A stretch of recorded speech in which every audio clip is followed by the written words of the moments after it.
हम बाहर खड़े होकर के दर्शन करते हैं। पद्म पुराणकार बताते हैं पवित्रारोपण के विधान में, पवित्रा जो आरोपण करते हैं ठाकुर जी के श्रीकंठ में, उनको जो फल प्राप्त होता है वही फल दर्शन में भी है।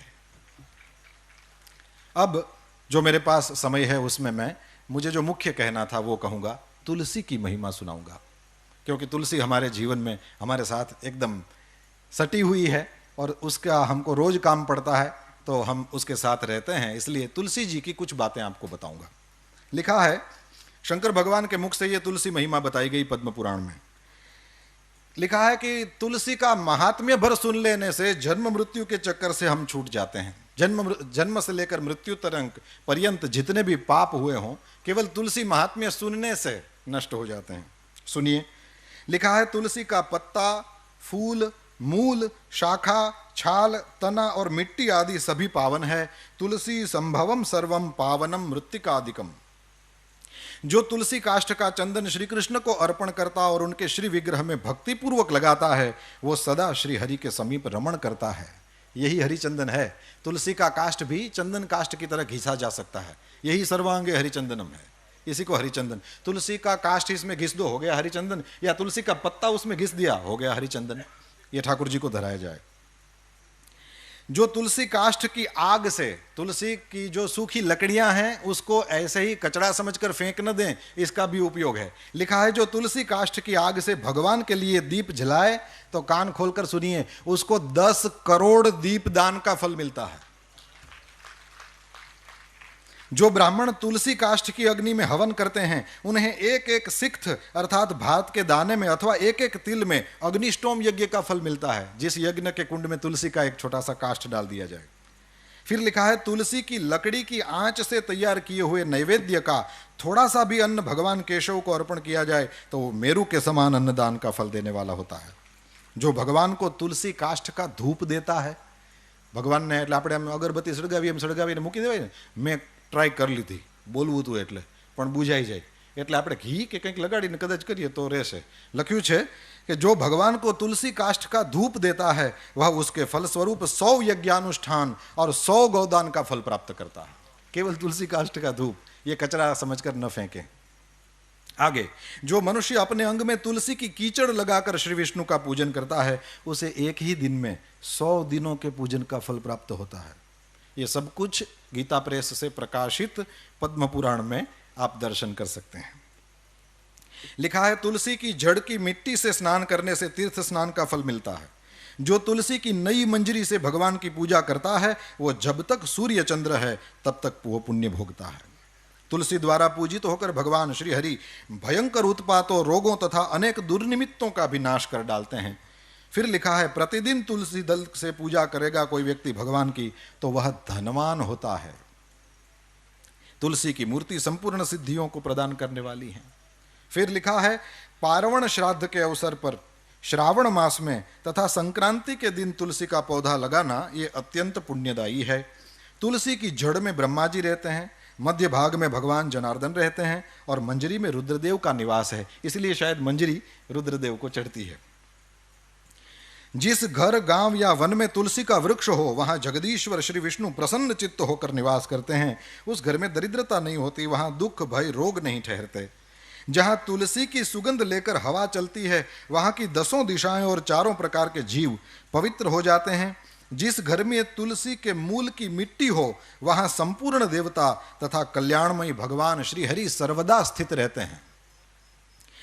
विशेषतः, अब ये थोड़ा अनजान सा लगेगा पर सुनेंगे तो बड़ा आनंद आएगा। लिखा है विशेषतः शिव मंदिर में यदि तुलसी का वृक्ष लगाया जाए तो उसमें से जितने बीज तैयार होते हैं, मंजरी और मंजरी जब सूख जाए तो उसमें से बीज तैयार होते हैं, उसी को बो दें, आपको कहीं उसके पौधे लेने जाने की जरूरत नहीं, अपनी ही तुलसी से बार बार आप अपना तुलसी का पौधा नया कर लेंगे। तो मंजरियों को संभालना चाहिए, उससे वहीं फिर हमको ये विदेशों में रहने वाले जब तुलसी संभालना चाहें तो उनके लिए बहुत अच्छा ये मंजरी वाला उपाय है। तो लिखा है कि शिव मंदिर में यदि तुलसी का वृक्ष लगाया जाए तो उसमें से जितने बीज तैयार होते हैं, फिर कान खोल के सुने, उतने ही युगों तक मनुष्य स्वर्गलोक में निवास करता है। भगवान के समीप पृथ्वी तल पर तुलसी लगाने से सदा वैकुंठ की प्राप्ति। तुलसी सर्वत्र पवित्र है और पुण्य तीर्थों में वो अधिक पावन मानी गई है। और फिर लिखा है कि तुलसी वृक्ष के बगीचे का दर्शन और स्पर्श कर लेने मात्र से भी ब्रह्म हत्या आदि पाप नष्ट हो जाते हैं। जिनका मृत शरीर, अब थोड़ी और्ध्वदेहिक बातें भी कर लें और फिर मैं पूरा करूंगा। लिखा है जिनका मृत शरीर तुलसी काष्ठ की आग से जलाया जाता है वे विष्णु लोक में जाते हैं। ये जब से मैंने पढ़ा है, मैं जहां भी पहुंचता हूं, किसी की अर्थी वगैरह को देखता हूं, अपने घर से तुलसी काष्ठ ले जाता हूं या वहां कहीं खोज करके उसमें डाल देता हूं। इसमें सबसे पहली मेरी दादी माँ थी। मैंने जब पढ़ा तो उसके बाद सबसे पहली जो भगवान के धाम में गई वो मेरी दादी थी, और मैंने उसी इस वचन को याद करके तुलसी काष्ठ कर दिया। मैंने कहा वह तो वैसे ही जाएगी, हवेली में जिंदगी भर ठाकुर जी की सेवा करने वाली क्यों वैकुंठ में नहीं जाएगी, वो तो यहाँ थी तब भी वैकुंठ में थी। तो ये करने जैसा है, ये हम कर सकते हैं, इसलिए मैं कह रहा हूं जिनका मृत शरीर तुलसी काष्ठ की आग से जलाया जाता है वे विष्णु लोक में जाते हैं। मृत व्यक्ति यदि व्यभिचार आदि किसी भी पाप से ग्रस्त हो, तुलसी काष्ठ की अग्नि से देह का संस्कार होगा तो वो शुद्ध हो जाएगा। लिखा है जिसकी मृत्यु के समय श्री हरि का कीर्तन स्मरण और तुलसी की लकड़ी से जिस शरीर का दाह किया जाए उसका पुनर्जन्म नहीं होता। आपको लगेगा कि इतने सारे तुलसी काष्ठ कहां से लाएं, क्योंकि मनुष्य शरीर के लिए तो ज्यादा चाहिए। तो यहां लिख दिया है यदि दाह संस्कार के समय अन्य लकड़ियों के भीतर एक भी तुलसी काष्ठ हो तो करोड़ों पापों से युक्त होने पर भी मनुष्य की मुक्ति हो जाती है। तुलसी काष्ठ से मिश्रित होने पर सभी काष्ठ पवित्र हो जाते हैं।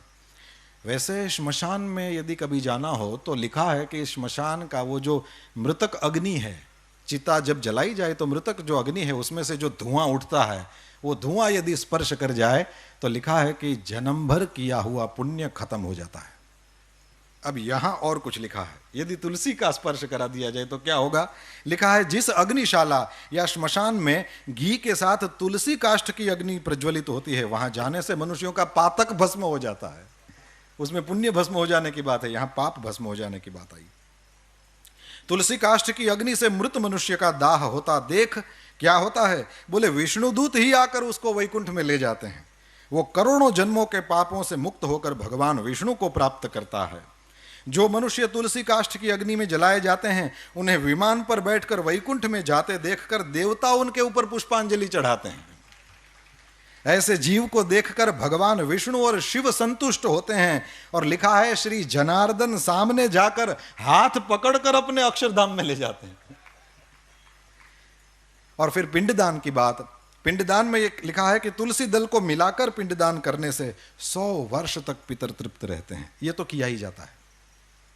तुलसी वन की छाया में पितरों को तर्पण करना चाहिए। वहां किया हुआ पिंडदान लिखा है पितरों के लिए अक्षय होता है। और 260वां अध्याय, इसमें समुद्र मंथन की कथा है, और समुद्र मंथन की कथा में नई बात लिखा है महालक्ष्मी जी प्रकट हुई, फिर चंद्रमा प्रकट हुए, और पद्म पुराण का वचन है कि चंद्रमा प्रकट हुए जो हम सबके मामा हैं। पद्म पुराण में लिखा है कि चंद्रमा हम सबके मामा हैं। ये केवल हमारी दादियों से सुना हुआ नहीं है, पुराण भी इसके साक्षी देता है कि चंद्रमा सबके मामा हैं। अब मैया है महालक्ष्मी जी, श्री जी, और मामा हो गए ना।